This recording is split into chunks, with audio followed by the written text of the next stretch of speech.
Chiro Hustle. Sit back and learn from the greatest influencers in the profession on the world's #1 chiropractic podcast. Before we dive into this powerful episode, please remember to subscribe to our channels and to give us a 5-star rating on iTunes to continue hustling. This episode is sponsored by Imaging Services, Chiro Health USA, Chiro Moguls, Pure Chiro Notes, Titronics, Sherman College of Chiropractic, New Patients in a Box, the Influencer Authority Podcast Training, Mango Voice, Community Healthcare Resources, Life Chiropractic College West, TrackStat, and M-Sculpt. Let's hustle. Hey guys, welcome to episode 439 of the Chiro Hustle podcast. I'm your producer, Luke Millette, and here's your host, James Chester. So today we had the opportunity of interviewing Lori Morgan. And if you want to hear about how there is wisdom in chiropractic, stay tuned. Welcome back. This is another episode of the Chiro Hustle podcast. Today is episode 439. And today I have Lori Morgan with me, and I almost said DC because she's been working with this beautiful profession for the past 36 years. And Chiro Hustle's 5 years old, so we have a lot of catching up to do. But I'm going to let you, everyone that watches and that participates and pays attention to our content, the big why. Anybody that's watched our show knows I do this every single time because I think it really matters. To tell people that we do protect freedom of speech. And as we've seen what's happened with censorship and shadow banning, we just got to, hold our line and to keep on producing good quality content, sharing the message of chiropractic. And that's one of the reasons that we do what we do. Secondly, we do protect BJ Palmer's Sacred Trust. If you don't know what that means, go and search for it. We believe in innate intelligence, universal intelligence, and subluxation. And I know those are a lot of big words there and a lot of concept and a lot of philosophy. So if you need more help, always send me a message. But go to your favorite search engine and look up subluxation, innate intelligence, universal intelligence, and BJ Palmer's Sacred Trust. And with that being said, episode 439, Lori Morgan, welcome to the show. Hey, wow, so excited. It's good to see you. I miss you. Oh, I miss you too. My uncle would always tell me it's good to be seen. So yeah, it's always a pleasure to share space with you. I always I kind of gave them a pre-intro to you, 36 years in chiropractic, which I think is really phenomenal. And it takes a big servant heart to be able to hold space and to, support the profession for that long. I've been doing some facet of supportive chiropractic for 14 years. So 36 years is quite the time. And I know you probably have a really awesome story. So let's start with that. Let's start with your chiropractic story and how you started working in chiropractic and maybe a little bit about how you've transitioned to where you are today. Okay, perfect. So I had the opportunity to answer a receptionist job, and I figured, well, anybody can do that. So I had stayed home raised my children until my youngest, started kindergarten, and decided I wanted to go out now and have a career. So I answered a receptionist job. And one thing I learned really quickly is being a chiropractic assistant is a lot different than being a receptionist. Right? We don't just say, hold please, thank you, hold please, thank you.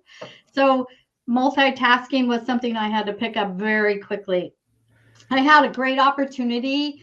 My first week in practice as a chiropractic assistant, I got to go to a practice management seminar, PMA, Dr. Pete Fernandez at the time.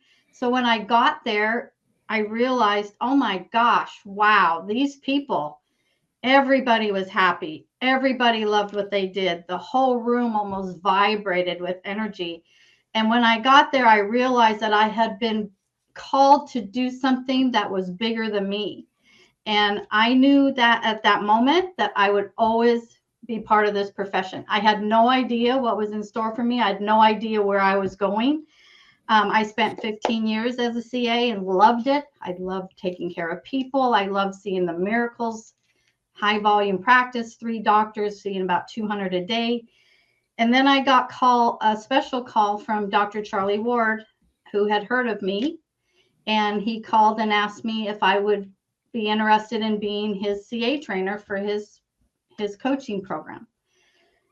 And so that was quite the conversation. We spoke for about 2 hours on the phone. I had no idea what a chiropractic coach was or a CA trainer. I didn't know any of that. But I knew that in my heart, I wanted to reach more people, and asking for referrals was one thing, and getting people to refer to the profession was one thing. But if I could go out and touch the lives of CAs as like myself, hopefully to turn them into advocates like I was, to want to be part of this profession forever, then I was all for that. So that's how that came to pass. He basically brought me to one of his seminars, threw me into the CA class and said, go teach what you know and have fun doing it. So that's when that was 2001 when I did that for the first time. Yeah. Listening to like how this all happened, I think it's really important for people that are chiropractors to take their teams to the big seminars and teaching them from what the messages that are being shared on the big stages, and letting them go and having meals with people during the breaks and getting to know the practitioners and the philosophy behind chiropractic. And I know that's something I really wanted to touch on with you today, is about the philosophy, Right. and team building. And how were you able to use philosophy to help build teams for the chiropractors? First of all, I'm blessed to have been taught by great philosophers, Jim Sigafus.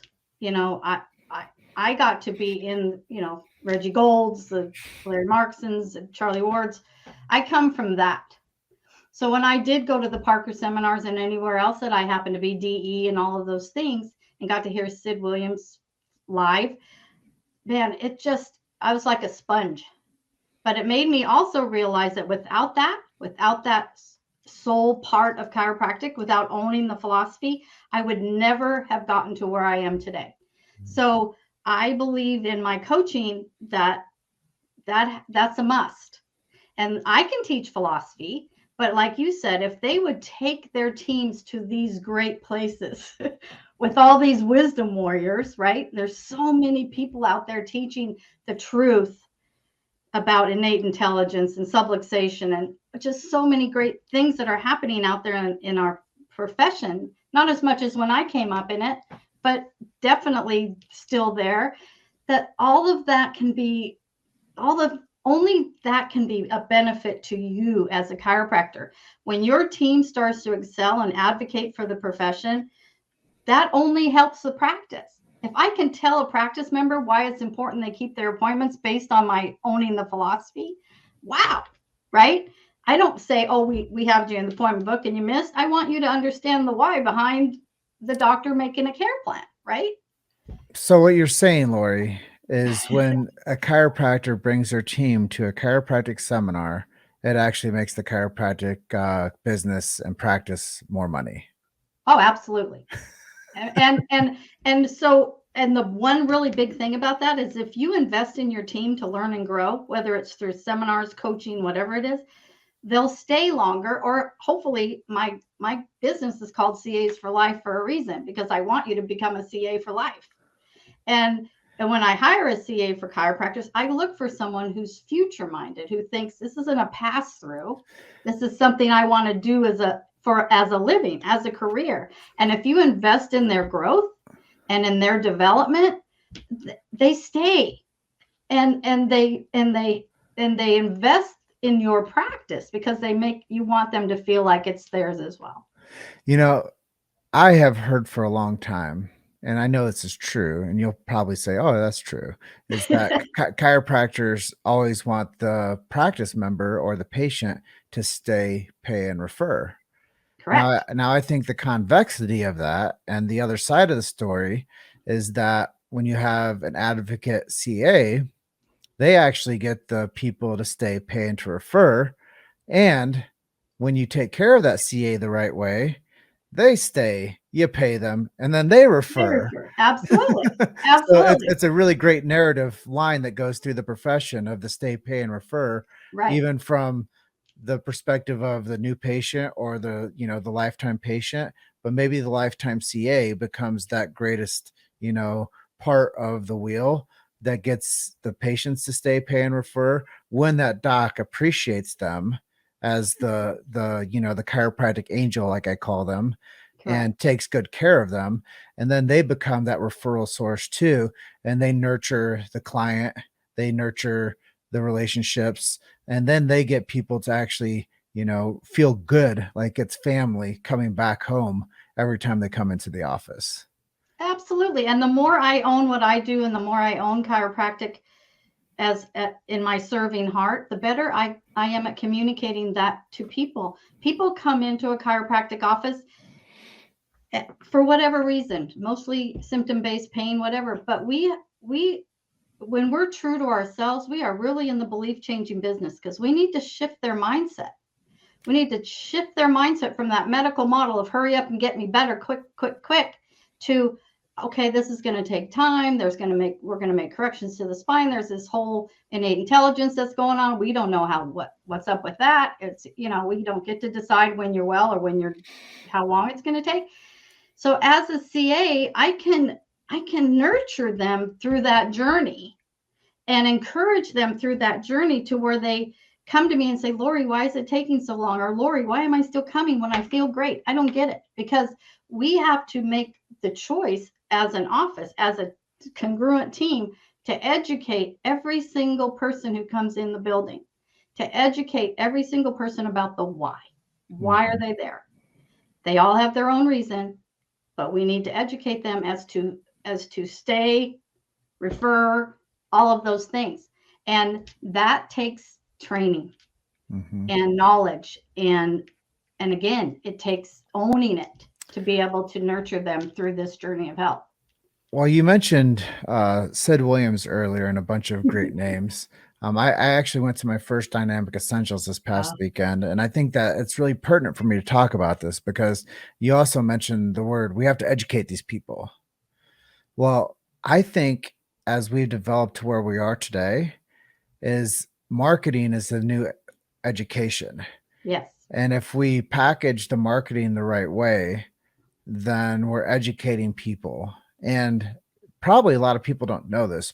And I'm just going to let people understand this is, as we've changed as a culture, everything's faster. Oh. So the way that we communicate to people has developed and has transitioned to this rapid speed. And if we don't take the opportunity to get on all the socials and to do podcasting and to go to your BNI chapters and to go to your professional networking group and to go to every aspect that you can to build community, your practice might struggle. So with that, education is marketing. Maybe you could share with us, Lori, some of your ideas that you've seen that were effective over, your career. And if there's a doc out there that's watching this and they're like, well, I don't know how to do the education thing like Lori said, and gosh, I don't know how to do the marketing thing like James is talking about. So maybe you can share with people marketing or education things that you think are essential for CAs and chiropractic offices. And again, it's just how much you want to involve yourself in it. But I believe simple is better. I believe having resources for your practice members if they have a question about a specific thing. I believe in educating, like even on as simple as having whiteboards in the adjusting rooms and writing a word on there that stimulates chiropractic conversation. Simple thing that you can just write a word and say, why do you have that word up there today? Why am I, why is fever written on the whiteboard? Well, is fever good or bad? Right? Well, it's terrible. You don't want a fever. No, absolutely not. It's great to have a fever because you're raising your body temperature, killing the virus, doing whatever it needs to do. So fever is a positive thing. So that teaches, and when you're functioning at an optimal level, that fever will kick in, do what it's got to do, and then the fever will go away on its own when it's finished with its job. So little tiny small things. I also believe right now that live Facebook is better than a big old long email that people are sending out, because nobody, like you said, people are in a hurry. I'm not going to read a 14 paragraph email. I'm just not going to do it. But if I have a 2-minute live video from a chiropractor and he stimulates my interest, then those kind of things work great in developing practices. Yeah, I honestly think that full length things like this matter, like a full length Absolutely. interview. But I also think that people that are interested in content creation should develop micro content systems to where they can take pull quotes from conversations like this. They can make little TikTok streamers with the full link attached to it. I think that there's a lot of creative ways, like you said, is to get like a little 1-minute message or a 2-minute message to people. And if people are really interested, they'll click on the link to like go to the whole episode, or they'll come and become your number one fan, or they'll become a practice member. Like, I think there's a lot of things, as many people will probably watch a chiropractor's content for like 6 months before they actually take action and make their first phone call to come in from that. Or they'll see your ad come up on their scroll, and it might take them 90 days of dealing with like whatever they got going on before they pull the trigger to take that ad that they see on social media. Right. But I think there's a lot of things to be said about what you said, is like there has to be access points for people to build a relationship in today's digital economy. And yeah, whiteboard stuff, like, yeah, it's really smart. Like, It's old school. but it works. And I think I've been in offices before, and I've been at like, I follow Danny Knowles, the founder of and Rochelle Knowles, the founders of Mile High Chiropractic movement. And he always posts like a cool quote. It might not even be a chiropractic quote, but it's always on the whiteboard. And Right. then he'll take a picture of it and post it to social media. And I think just as long as you're consistent with your brand, and as long as you're consistent with a positive message, you can find different strategies to like interact with your in-office patients, but you can also find ways to like attract people too. And I think that, as I've learned as a marketer, that attention is the new currency. So if you can start creating attention, Right. you thrive financially. So that's a part too. So many chiropractors are like, oh, I'm so busy, I don't want to do the technology stuff, or I'm so busy, I don't want to do like the new patient things. And if you don't do that stuff, like somebody else is going to come do that. Like a new grad's going to come right out of school, and they're going to be dominating TikTok, and they're going to be doing podcasting, and they're going to see, a growth in their practices, which I'm not saying is good or bad. Right. What I'm saying is that people have to know that the economy of social media matters to the practice growth, and then the economy of actually building relationships inside the brick and mortar, that really matters too. Absolutely does. And getting your team involved in that education process is huge. Getting your team involved in asking for referrals on a daily basis, and using golden moments that our practice members say things to us at the front desk that is a golden moment or opportunity for us to say, oh my gosh, who have you been sharing that great story with?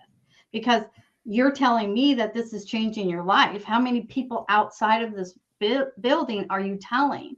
And so I'm stimulating them to give access to us through their story. And if you're a great advocate at the front desk, you're doing that that's all day long that's happening, because people are telling you every minute of every day how great this thing is. They had no idea. They had no idea it was going to be this good. They had no idea this was going to change. I came in for this, but this is better. And all of these things start happening with us as the advocate, as the voice. And if I don't take those opportunities to build and to get more people in, then I haven't done my job. If I ignore that story, just, oh, that's so great to hear, thanks for sharing, right? Then I'm not taking that extra step to be who truly I really can be as a chiropractor.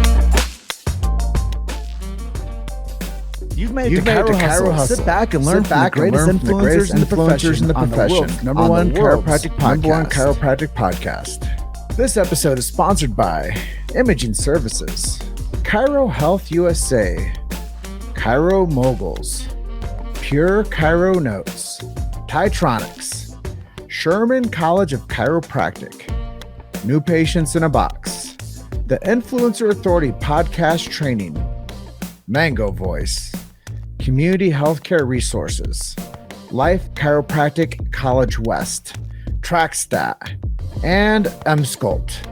Let's hustle. Well, I think that there's a lot of strategy that goes into this, and that's what has to be trained. Absolutely. It's not just you sit there and, like you said, answer the phone call, put people on hold, and collect money. It's a full service opportunity to communicate with people and to be able to build relationships with them. And I think that that's why people come back to chiropractic clinics. It's not because the chiropractor is the most skilled adjuster in the world. It's because they feel comfortable there and that feels like home to them. I think that you can answer this question. I'm really curious. I think you probably have a really good answer to this, and you probably know this. You probably train on people on this on when you teach teams. But when is the right time to ask for your referral from somebody that's been under care? Like, is there like a specific like number visit? Like, how do you teach that? I have a lot of different opportunities for that. So the report of findings should have some kind of a gift card, a gift of health card in it. Or a family health card or something that says, hey, we're so thankful you're here. We're so thankful Bob referred you to us. We would love it if you would refer others as well. Here's a gift card. Your family can come in for X, whatever. So I'm actually stimulating that pretty quickly. I've asked on the new patient screening phone call, who referred you to our practice? So I've already planted that seed before I've even met them. And then I've acknowledged the referral and let them know how much we love whoever it was, right? Oh, she's a fan. We love her. She's so nice, right? She's always bringing us cookies or whatever it is. So first phone call, step one, report of findings. Again, doctor has said, hey, we want to help as many people as possible. If you're doing a spinal care class or what they call, half hour to health, for your new patients, you're going to ask for referrals after they hear the story because, oh my gosh, their head's about to blow off, right? They didn't know chiropractic was all this. They thought they were coming in to get their back pain fixed. So when you have a half hour to health and they're just going, wow, vibrating, I know so many people that you can help. Well, you need to ask and get a list, right? And the golden moments. And when people tell me they're doing great. Around the 8th visit, that usually is about when they're starting to see great results, and great results happen because you've encouraged them to get those great results. And now we're going to ask them to help other people get the same results they have. So about visit 8, there's a lot of ways, but you have to have a good system in place for that. So you're tracking it and you're not asking the same person 14 times, right? We're doing it in space and increment, and we're helping them any way we can. Mrs. Jones, did you give the gift of health card? Yeah. Well, is there anything I can do to help stimulate or get your person here? Can I make a phone call? Can I have the doctor do a phone consultation? Is there something I can do to help? Because they don't know how to answer all the questions. So building a practice through internal referrals, it can be unlimited if you have a good system for that. I liked a lot of what you said. My biggest takeaway from what you said is call it the half hour to health class. Like, I've never heard that before. I've always heard do the doctor's talk, do the lay lecture. Like, nothing sounds worse in my life to like call it a lay lecture. Like, it sounds college. It sounds so terrible. It's like I got a job as a telemarketer. Like, that sounds awful. Right. But a half hour to health class, it sounds really good because it sets like a boundary also, right, for people's participation. It makes it a little bit more inviting than to do like a lecture. Like, nobody wants to have a lecture. Like, that sounds terrible too. It's like or a class. Nobody wants to go to class. Those are like so 1980. I call that conveyor belt education. Like, back in the industrialized era, those words were cool. But right. I really like half hour health class. I think that speaks to people's clinics a lot better. It puts a time frame on it. And it really is a chance for the doc to hone his or her skills into communicating with a time limit and not make people feel like they're there over an extended time to like learn from them or like Right. participate. I think it's responsible to the practitioner, and it's responsible to the communication paradigm for the people that are showing up for that talk. Which any takeaways out there that are watching this, maybe you want to restructure what your talks are called. So I think that was a really cool thing that you shared with us. And, you know, understanding that the teams are so important to the success of an office. I can't say enough to like, you know, nail that home. Is like there's Right. so much that goes into like making sure that everybody is like on the same page and that you're not overdoing it with asking, because there's no quicker way that if a person isn't like ready and feel comfortable and confident in a chiropractic uh, facility to like be overbearing with early ask, Yes. because they're like, these people are like attacking me with like referrals. So I think you're right. You have to be very systematic with that. Right. And if, and the strategy around it can be learned through you. So anybody that's, you know, curious to learn more, reach out to Lori and maybe she can help you with some of these strategies to grow your chiropractic office. Um, and I know we talked a little bit about marketing, internal stuff, but let's talk outside the office. What have you seen working for chiropractors that do work for marketing that help them stay connected to their local community? I believe that there's like yourself, there's some great outside companies that will do the work for you. And I find that doctors don't usually want to go outside because, well, they could do screenings and they could do, you know, different things like that, which is great because that stimulates a lot of new patients. But a lot of docs don't like doing those, right? They don't want to go out to the garlic festival and sit out there and drum up business, or the home show or whatever, which in all reality, it's a great source because people are curious, and it kind of helps them in the curious section of things to be able to ask questions without feeling intimidated by the question, right? But there are, you know, again, it's deciding how much you want to do, how much you want to get your CA involved. I did just what you said. I belonged to the BNI. I was an ambassador for the Chamber of Commerce. I was out in my community constantly. Everybody knew I worked for the chiropractor. Everybody, if they saw me in the grocery store, oh, you're the one who works at the chiropractic office. So my presence could have them come to me and ask questions and just feel comfortable with me because they knew who I was.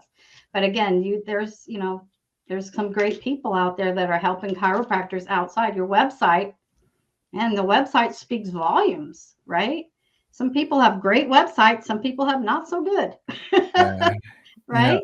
it's digital. It's what is it? What do I call it? I call it curb appeal, for like digital curb appeal. Right. Like, you know, it has to feel inviting. It has to feel like a place where people show up and they want to walk in. Like, you know, you've driven by those yards and you're like, ooh, if their yard looks like that, I wonder what the inside looks like. It kind of Right. it kind of shocks you and scares you. You're like, I'll just keep going. And I think that that's the same way that people think about websites. Like if they show Right. up to a website, they're, ooh, that looks uninviting and it's not user friendly. And how did they pick those colors? And that picture is terrible. Like you have to have good digital curb appeal Right. and for people to hang out on your website. So I think it's really important, and it has to be fast and optimized and all those things. So I just would like to, I wish chiropractors utilize their teams more, not took them for granted as much as they do. Truly invest in their learning and growing. First, hiring the best person. Don't just put a butt in the seat. And you and I have talked about this before, because chiropractors tend to, oh, I'm desperate, I need somebody, hurry, grab somebody, first resume, you're hired. Right? And it doesn't turn out the right way, because you need to invest time to find that perfect person, and it takes a long time. It's not going to be today, right? And then once you find that perfect person that is in line with your beliefs, is in line with your mission, your goals, your why, then you're going to have more success in team development. You're going to have more success as a practice, because first of all, I need to know your why. Why do you do what you do? Why are you a chiropractor? Why do you have 100 people a day when the guy down the street has 2? Wow, this is exciting. Let me understand the why behind it so that I can get behind you and support that mission. Right. Mhm. And that, I believe, is the most undeveloped part in most chiropractic offices. Not all. Some chiropractors are key on their team training. But in the general consensus, not as much as I would love to see happen. Well, I'm going to turn the page back on something that you mentioned way early in the start of the interview, and that was taking your team to seminars. Maybe you can share with people like 2 to 3 places that you think would be ideal for the chiropractors to consider to bring their teams to, so that they can start becoming a greater part of the business and take ownership of the office with the doc. Right. The one thing they need to know and need to see is if they have a CA breakout that's separate from the doctor's stuff. And I'm going to get in trouble. People are going to go, well, I do seminars. I don't have a CA breakout. I'm not going to sit in a neurological examination class as a chiropractic assistant. I want to go and learn how to answer the phone. I want to learn how to go and know that, make the appointment book work to the best of my ability. So if you're going to send your team somewhere, I want you to send them somewhere that has some kind of a training specifically for chiropractic assistants. DE is a great place to go for philosophy. You know that. You just came from there. So a CA can happily sit in that room and have his or her heart just open up, right? Which is what probably happened to you. The truth will set you free. DE is truth. Hard truth. They don't waver from the truth. Right? Mm-hmm. And so I'm not going to call out specific ones because I speak for so many different ones, but I want you to really look into their investment and investing in your team.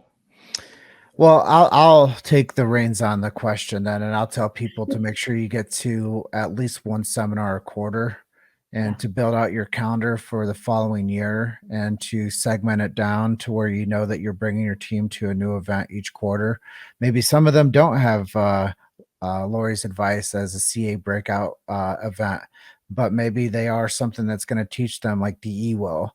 Or maybe they're going to learn something from, say, a Chiro Fest with Paul Reed, or they're going to learn something like a Cal Jam with Billy DeMoss, Right. or they're going to learn something at Mile High Chiropractic Movement Weekend with Danny and Rochelle Knowles. I think that there are events out there. I also think that they would pay dividends to go to their alma mater's lyceums. If they're proud of their degree, go back home and go to your homecomings and support your schools with your time, talent, and treasure. I think that that's a call to action that all chiropractors need to hear, and they do need to support their state associations too, and their international associations. So I think get your teams to events that matter, but make sure you're hitting something every quarter. And if you're with a coaching group, make sure you're stepping outside of just that coaching bubble and that coaching group that you're with, and take them to a Parker, Las Vegas, or take them to something that has a bit bigger of a footprint so they can see what big ideas exist in this profession. Right. And I think you can't be myopic with, I train with this coach and all we do is go to their seminars. You have to step outside of that and go to some of these bigger things like the state associations and some of these other events that I mentioned. And set goals. I mean, our doctors right now, they're hyperventilating. While that's a big investment, Jim, to have my team quarterly, just set goals.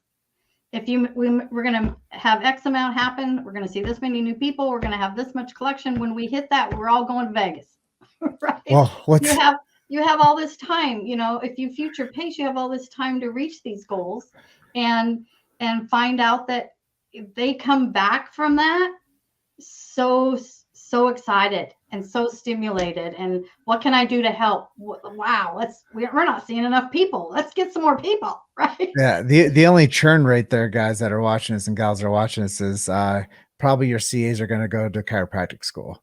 Yay! So then you'll have to reach out to Lori to find your next chiropractic angel with her services. I know we're over our time a little bit. There's a few questions that we didn't get to, but let's close out by sharing with us maybe some of your heroes that helped inspire you to become who you are today. So again, I've been totally blessed to have the wisdom warriors, the old, the passing of the guard people, the Reggie Gold, the Jim Sigafus, the Larry Markson. My biggest hero, of course, is Dr. Charles Ward. If it wasn't for him, I wouldn't be doing what I do.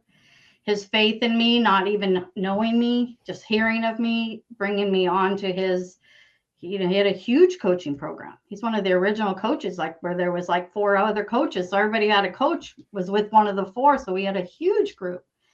And he molded me to be, not only to be a great CA trainer, but he taught me mind over matter and headspace, and how to be positive and choose positivity over negativity. And boy, that came in handy over the last couple of years, right? Because there was a lot of shadows, and I love him, and I appreciate him more than I could ever say, because without him, we wouldn't be talking today. I'd be a CA still. I know for a fact I would. But I wouldn't have evolved into who I am today. We're a little bit over time, but I am curious to ask you one last question. Is there anything that I didn't ask you about that you would like to share with our audience today?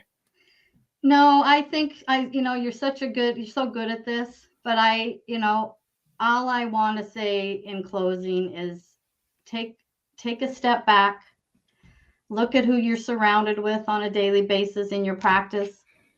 Look how trained up they are, how confident they are. Their confidence in what they do is either because of the chiropractor or not because, right? If I train my team well and I make them believe in what they do and be really good at it, then I can go back and adjust people. I don't have to be the chiropractor who's looking around the corner, listening, making sure that CA is doing their job right. I want you to have faith, confidence, and belief in them. And the only way that they're going to do that is to truly decide that they're going to develop them to be true advocates for chiropractic. And whether they do that with the coach's help or on their own, it doesn't matter. It just has to be done. Well, brilliant share with us today, Lori, episode 439 of the Chiro Hustle podcast. If people want to learn more about you or work with you, where can we send them to? So I have my email is lori@chiroteamcoach.com. You can reach out to me there. I will send you, we can talk, we can set up time to talk. I have a website, Chiropractic Assistants For Life.com. It's not where I would want you to be. I would rather have you with me one-on-one, right? So I'm here it's my life's journey to help any way I can. Well, thank you for offering the resources. Go to email at lori@chiroteamcoach.com and go to the website. Check it out. It's Chiropractic Assistants For Life.com. With that being said, I want you to have an awesome day, and thank you for being our guest. Thank you for doing what you do. Love you. Thank you so much. See you soon. Bye. Bye. Thanks for listening to Chiro Hustle. Don't forget to subscribe and check back next week to continue hustling.